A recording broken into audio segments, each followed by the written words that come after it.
માર્ગીનો goal શું હતો, કેવી રીતના એ ગોલ સુધી પહોંચ્યા છે? ત્યારે મેં ઘરે આવું કહ્યું કે મારે યુપીએસસી કરવું છે તો મારી મધરનો ફર્સ્ટ ક્વેશ્ચન હતો કે આપણાથી થાય. ગોલ એ જ હતો કે યુપીએસસી સિવિલ સર્વિસીસનો જે ગોલ રાખ્યો છે એના સાથે જ અને એને પૂર્ણ જસ્ટિસ કરવા માટે જેટલા બી એફર્ટ્સ મારા લાગે એ કમ્પ્લીટલી આપવા છે બસ. 4th રેન્ક એ આમ તો ગુજરાત માટે આપણે એવું કહેવાય કે ગુજરાતીઓ બધું જ કરે, યુપીએસસીમાં બહુ જ ઓછા લોકો એવા હોય કે જે ગુજરાતી પહોંચે, પાસ થાય, અને 4થો નંબર લાવવો એ બહુ જ મોટી વાત છે. તો લિસ્ટમાં નામ હશે એવી 50% કરતાં વધારે એક્સપેક્ટેશન હતી, પણ સિંગલ ડિજિટ આવશે એ બહુ જ સ્વીટ સરપ્રાઈઝ હતું જે મેં પણ એક્સપેક્ટ નહોતું કર્યું. પરિવારમાંથી મમ્મીએ તો કીધું કે આપણાથી ન થઈ શકે, પણ જ્યારે તમે સતત લાંબો ટાઈમ જ્યારે તૈયારી કરતા હોય ત્યારે આજુબાજુ પણ એક પ્રેશર બનતું હોય કે કેટલો સમય તૈયારી કરશો, શું કરશો, બીજું કંઈક કરી લો. Yes yes yes. તો એ પણ સાંભળવું પડ્યું હશે. તો મારી મધર એ ક્યારેય એટલા બધા ટોન્સ મારા તરફ આવવા નથી દીધા, અને જે તમે કીધું કે કેટલો વર્ષ તૈયારી કરીશ એ તો ક્વેશ્ચન બહુ ઇમિનેન્ટ હતો. મારો આન્સર એ જ હતો જ્યારે નોકરી મળી જશે ત્યારે તૈયારી છોડી દઈશ. તો કઈ કઈ વસ્તુ એવી છે કે તમને લાગે છે કે એ બેઝ છે અને એ બદલાવવું જ જોઈએ? Improving the quality of primary education, specially છેવાડાના રીજન્સમાં. જેમ કે હું તો અમદાવાદમાં ભણી છું તો મને એવી કોઈ ઉણપ લાગી નથી મારા ક્વોલિટી ઓફ એજ્યુકેશનમાં, પણ આપણે ટ્રાઇબલ એરિયાઝમાં જોઈએ કે ટ્રાઇબલ ડિસ્ટ્રિક્ટ્સમાં જોઈએ જ્યાં પ્રાઇમરી એજ્યુકેશનમાં ક્વોલિટી અગર ઇમ્પ્રૂવ કરીએ તો એ સેકન્ડરી અને ટર્શરી અને પછી કોલેજમાં એ સ્ટુડન્ટ્સ આપણે કન્વર્ટ કરી શકીશું.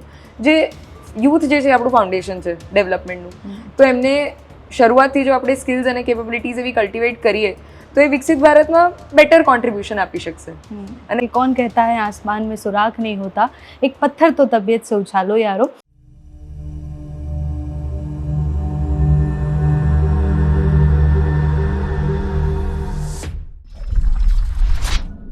બહુ જ બધી વાર જ્યારે સક્સેસ સ્ટોરીની વાત કરતા હોય ત્યારે બે લાઈનો હંમેશા આપણે સાંભળતા હોઈએ છીએ કે કોણ કહેતા હૈ આસમાન મેં સુરાખ નહીં હોતા, એક પથ્થર તો તબિયત સે ઉછાલો યારો.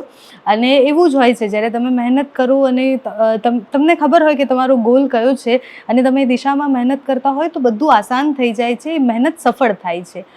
માર્ગીશા આપણી સાથે છે, યુપીએસસીની પરીક્ષા આપી અને યુપીએસસીમાં જે પ્રમાણેનું રિઝલ્ટ ગુજરાતનું આ વખતે આવ્યું છે, બધા જ ખૂબ ખુશ છે. 4થો રેન્ક એમનો આવ્યો છે અને એ મોઢા પરનો હરખ પણ દેખાતો હશે. એ મહેનત, આંખોના કુંડાળા જે કાળા થઈ જતા હોય છે, રાતો જાગીને જે તૈયારી થતી હોય છે, એની બધી જ વાત કરવી છે.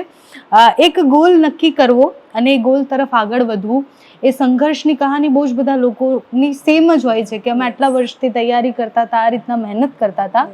માર્ગીનો ગોલ શું હતો, કેવી રીતના એ ગોલ સુધી પહોંચ્યા છે? ઓકે, તો ફર્સ્ટલી હું એલડી કોલેજમાંથી પાસ આઉટ છું. મેં કમ્પ્યુટર એન્જિનિયરિંગ કર્યું છે 2020 બેચ. સેકન્ડ યરમાં મને ખબર પડી કે સિવિલ સર્વિસીસ એઝ અ કરિયર શું હોય, અને જ્યારે મને એ જે ઓપોર્ચ્યુનિટીઝ આપે છે, એ જે લોકોની સેવા કરવાનો જે મોકો આપે છે, કેટલી વિવિધ પ્રકારથી એ સેવા કરવાનો મોકો આપે છે એ ખબર પડી. તો ત્યારે મારું ઇન્ટરેસ્ટ એમાં બહુ જ વધ્યો કે ઓકે. પણ જ્યારે મેં ઘરે આવું કહ્યું કે મારે યુપીએસસી કરવું છે તો મારી મધરનો ફર્સ્ટ ક્વેશ્ચન હતો કે આપણાથી થાય? આપણાથી ના થાય. અને ત્યારે મેં કીધું તું ના મમ્મી, થશે. એ કોન્ફિડન્સ ધીમે ધીમે વિથ એવરી પાસિંગ યર વધ્યો. ગોલ એ જ હતો કે યુપીએસસી સિવિલ સર્વિસીસનો જે ગોલ રાખ્યો છે એના સાથે જ અને એને પૂર્ણ જસ્ટિસ કરવા માટે જેટલા બી એફર્ટ્સ મારા લાગે એ કમ્પ્લીટલી આપવા છે બસ. કેટલી મહેનત કરવી પડે? તમે 6-7 વર્ષથી મહેનત કરો છો એટલે બહુ જ બધા તહેવારો મિસ કર્યા હશે, બહુ બધા પ્રસંગ, બહુ જ બધું મિસ કરી દીધું હશે.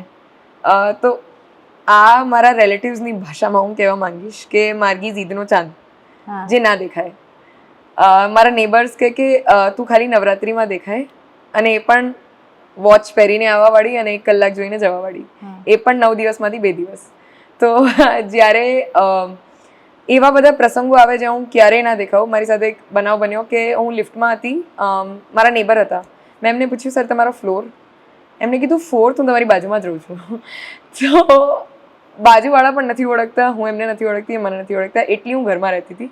કારણ કે પ્રસંગો મનાવવાનો મોકો ત્યારે મળે જ્યારે તમે કંઈક સફળતા પ્રાપ્ત કરી and now you have something as an identity of your self. Yes.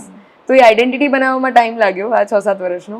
Now I can say કે I can enjoy the festivals, but during the preparation a leverage મારી પાસે હતો. 4th રેન્ક એ આમ તો ગુજરાત માટે આપણે એવું કહેવાય કે ગુજરાતીઓ બધું જ કરે. યુપીએસસીમાં બહુ જ ઓછા લોકો એવા હોય કે જે ગુજરાતી પહોંચે, પાસ થાય, અને 4થો નંબર લાવવો એ બહુ જ મોટી વાત છે. તો એ એક્સપેક્ટેશન હતી કે મહેનત ખાલી તમને ખબર હતી કે અહીંયા સુધી પહોંચી શકાશે? તો એક્સપેક્ટેશન એવી હતી કે લિસ્ટમાં નામ આવે. શરૂઆત બધા ફર્સ્ટ અટેમ્પ મેં જ કરે કે રેન્ક 1 લાવો છે. આ વખતે પણ ઈચ્છા તો એવી જ હોય કે રેન્ક 1 આવે, પણ એક્સપેક્ટેશન એવી ના હોય કે આવી જશે. તો લિસ્ટમાં નામ હશે એવી 50% કરતાં વધારે એક્સપેક્ટેશન હતી, પણ સિંગલ ડિજિટ આવશે એ બહુ જ સ્વીટ સરપ્રાઈઝ હતું, જે મેં પણ એક્સપેક્ટ નહોતું કર્યું. માર્ગી કેવી રીતના એવું વિચાર્યું એમણે કે એમને યુપીએસસી જ કરવી છે અને સિવિલ સર્વિસમાં જ જવું છે? એની પાછળનું ઇન્સ્પિરેશન શું હતું? તો okay, this is not a story something, but એવું હતું કે 2017માં મારું ઇનિશિયલ ગોલ હતું કે I will go abroad and pursue my masters in computer engineering. પછી 2017માં મારા ફાધરની ડેથ થઈ ગઈ, એન્ડ એવું થયું કે હવે એક શિફ્ટ કરવું પડશે કરિયરમાંથી, કારણ કે જે ફિનાન્શિયલ એડ મને જોઈશે કદાચ અવેલેબલ નહીં હોય. I did not ask my family, અને મારી ફેમિલીએ પણ એવું ક્યારે ના નથી પાડી, બટ આઈ થોટ કે દેર ઇઝ અ નીડ નાઉ કે હું બીજું કશું as an option, career option વિચારું. અને ત્યારે coincidentally with God's grace I knew about civil services, I got to know about it. અને પછી મને એવું થયું કે અહીંયા રહીને, ઇન્ડિયામાં રહીને આટલું બધું ડાયવર્સિટીથી કામ કરવાનો અગર ઓપ્શન છે તો વાય નોટ. એન્ડ સેકન્ડલી પછી જે ટફનેસ હતી અને જે ચેલેન્જિંગ નેચર હતો આ એક્ઝામિનેશનનો, દેટ ઓલ્સો અટ્રેક્ટેડ મી કે સ્કૂલમાં, કોલેજમાં સારું પરફોર્મ કર્યું છે તો why not take a leap of faith in this service as well. થાકી જવાય, કારણ કે મેં બહુ જ બધા સ્ટુડન્ટ જે જીપીએસસી પણ આપતા હોય કે પછી કોઈ પણ ગવર્મેન્ટની તૈયારી કરતા હોય તો એકવાર ફેલ થાય, પ્રિલિમ્સ આપે, પછી એમને એવું લાગે કે ના હવે ડગી ગયા છીએ, હવે શાયદ નહીં થાય.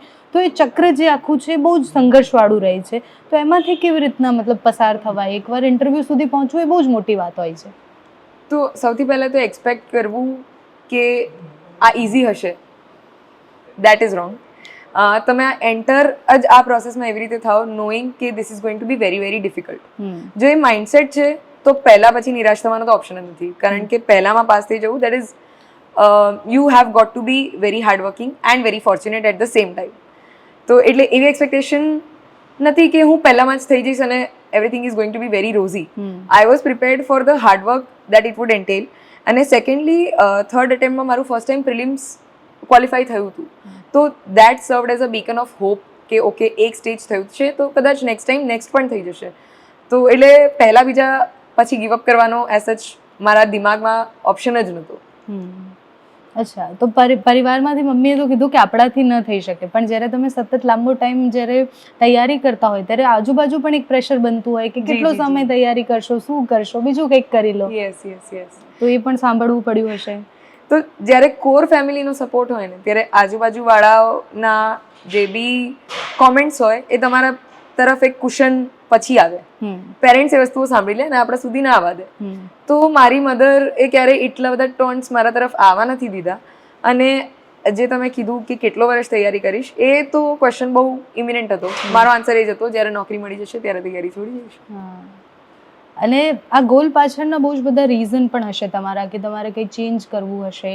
તો હવે તો તમે ફાઇનલી અધિકારી બનવાના છો, તમે બહુ જ બધું તમારા મગજમાં પણ હશે કે જો તમે ફિલ્ડમાં જાઓ છો, કે તમે આ જગ્યાએ છો તો તમે આ ચેન્જ કરવા માંગો છો. તો કઈ કઈ વસ્તુ એવી છે કે તમને લાગે છે કે એ બેઝ છે અને એ બદલાવવું જ જોઈએ? તો જે આપણું વિકસિત ભારતનું વિઝન છે એના પર આપણે ઓલરેડી બહુ જ સારું કામ કરી રહ્યા છીએ, પણ જે બે ફોકસ એરિયાઝ મને લાગે છે જેમાં હું પ્રોએક્ટિવલી બહુ બધા ઇનિશિયેટિવ લેવા માંગીશ. One would be improving the quality of primary education, specially છેવાડાના રીજન્સમાં. જેમ કે હું તો અમદાવાદમાં ભણી છું, તો મને એવી કોઈ ઉણપ લાગી નથી મારા ક્વોલિટી ઓફ એજ્યુકેશનમાં. પણ આપણે ટ્રાઇબલ એરિયાઝમાં જોઈએ કે ટ્રાઇબલ ડિસ્ટ્રિક્ટ્સમાં જોઈએ, જ્યાં પ્રાઇમરી એજ્યુકેશનમાં ક્વોલિટી અગર ઇમ્પ્રૂવ કરીએ તો એ સેકન્ડરી અને ટર્શરી અને પછી કોલેજમાં એ સ્ટુડન્ટ્સ આપણે કન્વર્ટ કરી શકીશું. જે યુથ જે છે આપણું ફાઉન્ડેશન છે ડેવલપમેન્ટનું, તો એમને શરૂઆતથી જો આપણે સ્કિલ્સ અને કેપેબિલિટીઝ એવી કલ્ટિવેટ કરીએ તો એ વિકસિત ભારતમાં બેટર કોન્ટ્રીબ્યુશન આપી શકશે. અને સેકન્ડલી વિમેન એમ્પાવરમેન્ટ એ મારો ફોકસ એરિયા હું બનાવવા માંગીશ, નોટ જસ્ટ ઇકોનોમિક પણ સોશિયલી પણ, કારણ કે financial independence does not give you the right to choice for everything. Yes. Socially અને હેલ્થ વાઇઝ અને બીજા ઘણા બધા એસ્પેક્ટ્સમાં તમારું ડિસિઝન મેકિંગ જ્યારે એમ્પાવર થાય ને ત્યારે ટ્રુ હોલિસ્ટિક એમ્પાવરમેન્ટ થાય. તો એ એરિયાઝ પર હું ઇનિશિયેટિવ લેવા માંગીશ. કોઈને પણ તમારી જેમ યંગ એજમાં આટલું બધું અચીવ કરવું હોય, જેમ કે તમે જીપીએસસી પણ આપી છે, તમે યુપીએસસી પણ આપી છે, ઇન્ટરવ્યૂઝ ને બધું જ કેવું રહે છે, એ આખો એક્સપિરિયન્સ તમારા માટે કેવો હતો? Experience is full of ups and downs. યુથના આટલા બધા યર્સ, મતલબ બહુ બધા લોકો જ્યારે સેકન્ડ કે થર્ડ અટેમ્પમાં આપણે પહોંચી જઈએ 23ની એજ હોય, બહુ બધા લોકો કહે કે you are sacrificing the prime of your life, because this is the time that you can do everything and you are choosing to do only one thing that you are not even sure કે તમને result મળશે કે નહીં. તો એ જે youth ને હું એ જ કહેવા માંગીશ કે this is the prime of your life, so dedicate the prime of your life to the goal you want to achieve, which is the highest goal of your life. Right now in my preparation the highest goal was to clear the civil services examination. તો ત્યારે એ sacrifice નાનું લાગે જ્યારે આપણે result સાથે compare કરીએ. અત્યારે જો રેન્ક 4 આવ્યો છે તો એ બધી સેક્રિફાઈસીસના કારણે આવ્યો છે ને that all of it seems worth it when the result is સચ. અને મિસગાઈડ પણ નહીં કરું એવી રીતે કે બધાનું રિઝલ્ટ આવે છે. I know the probability is very very less, પણ યુપીએસસી એક એવી જર્ની છે ને જે એવી રીતે કેરેક્ટર શેપ કરે છે કે જો તમારો રેન્ક ના પણ આવે આ સિવિલ સર્વિસીસમાં કે બીજી કોઈ સર્વિસીસમાં, તો પણ તમને એવી રીતે શેપ કરશે કે બીજું કોઈ પણ સેક્ટર તમે ચૂઝ કરો લાઈફમાં એઝ અ કરિયર, તમે એમાં એક્સેલ કરશો, કારણ કે તમારી પર્સનાલિટી અને તમારું કેરેક્ટર એવું ડેવલપ થયું છે આ એન્ટાયર પ્રોસેસમાં. તો બહુ બધા લોકોને, તમારા જેવા બહુ જ બધા સ્ટુડન્ટ્સને પણ તમે મળતા હશો, તો એક મેણું ગુજરાતીઓ માટે એવું બહુ હોય કે ગુજરાતીઓ યુપીએસસી ના કરે, એ ધંધો કરી લે, એ બીજું કંઈ પણ કરી લે. તો હવે તો યુપીએસસીમાં આપણે જોઈએ છે તો દર વર્ષે લિસ્ટમાં નામ વધતા જ જાય છે કે આટલા ગુજરાતી છે જે યુપીએસસી પાસ કરી છે.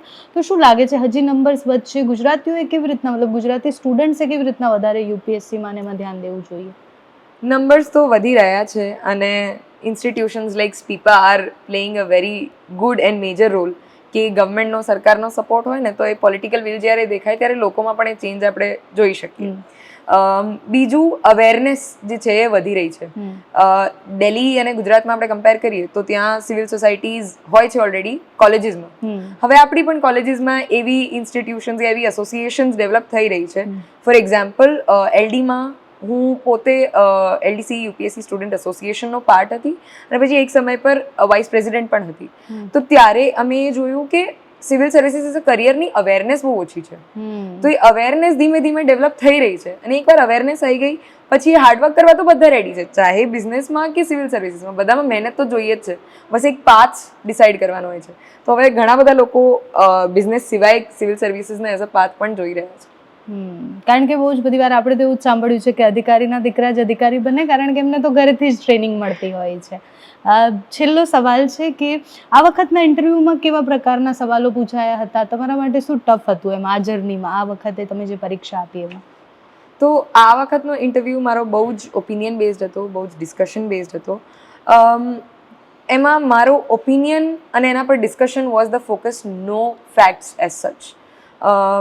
મારે શ્રી દાસા સાહેબનું બોર્ડ હતું અને એ બોર્ડમાં એમણે મારી સાથે ગુજરાત રિલેટેડ બહુ જ બધું ડિસ્કશન કર્યું કે ગુજરાત કેમ ઇન્ડસ્ટ્રીયલાઇઝ સ્ટેટ આટલું છે, ગુજરાત એવી શું પોલિસીઝ અપનાવી જે બીજા સ્ટેટ્સે નથી અપનાવી, ગુજરાત આઈટી બૂમ પર કેમ બેંક ઓન ના કરી શકી જેવી રીતે બાકી સિટીઝ લાઈક પુણે, હૈદરાબાદ એ લોકો કરી શક્યા છે. બીજું ઇન્ટરનેશનલ રિલેશન્સ પર ઘણું ફોકસ હતું કે ઇન્ડિયાએ યુએસ કે ચાઇના બંનેમાંથી ચૂઝ કરવાનું આવે તો એને શું ચૂઝ કરવું જોઈએ, ઇકોનોમી કે national security, what should be our priority, બ્યુરોક્રેસીમાં લેટરલ એન્ટ્રી થવી જોઈએ ન થવી જોઈએ, એફિશિયન્સી કેવી રીતે ઇમ્પ્રૂવ કરી શકાય છે, વિકસિત ભારત માટે કયા પિલર્સ છે જેના પર આપણે રિફોર્મ કરવું જોઈએ.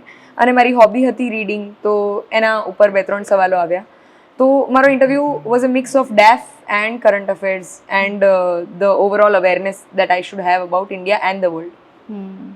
તો આખી જર્ની તમે જ્યારે આખી પસાર કરો છો તો તમને મતલબ શું લાગે છે કે એમાંથી એક વ્યક્તિ જ્યારે બહાર નીકળે છે, પાસ થવું, ના પાસ થવું કે યુપીએસસીમાં સિલેક્ટ થયા ના થયા, એમાંથી કેટલું શીખે છે? મારા પર્સનલ એક્સપિરિયન્સથી હું કહું તો યુપીએસસીની જર્નીએ જે મને શીખવાડ્યું છે એ હું બીજી કોઈ પણ જર્ની કરીને ના શીખી શકત. And although it took a lot of time, 5 attempts લાગ્યા, પણ મને એવું લાગે છે કે જે મારું અત્યારે કેરેક્ટર છે, જો ફર્સ્ટ કે સેકન્ડ એટેમ્પમાં મારું સિલેક્શન થઈ ગયું હોત તો એટલું કેરેક્ટર બિલ્ડિંગ પોસિબલ નહોતું. આણે જે મને પેશન્સ, પરસિવરન્સ, કમિટમેન્ટ, કન્સિસ્ટન્સીનું ઇમ્પોર્ટન્સ શીખવાડ્યું છે એ મને નથી લાગતું બીજી કોઈ જર્ની કે આના સિવાય મારી બીજી કોઈ જર્ની મને શીખવાડી શકે છે. થેન્ક યુ સો મચ, તમે સમય આપ્યો અને ખૂબ ખૂબ અભિનંદન, બહુ સરસ કામ કર્યું. Thank you so much.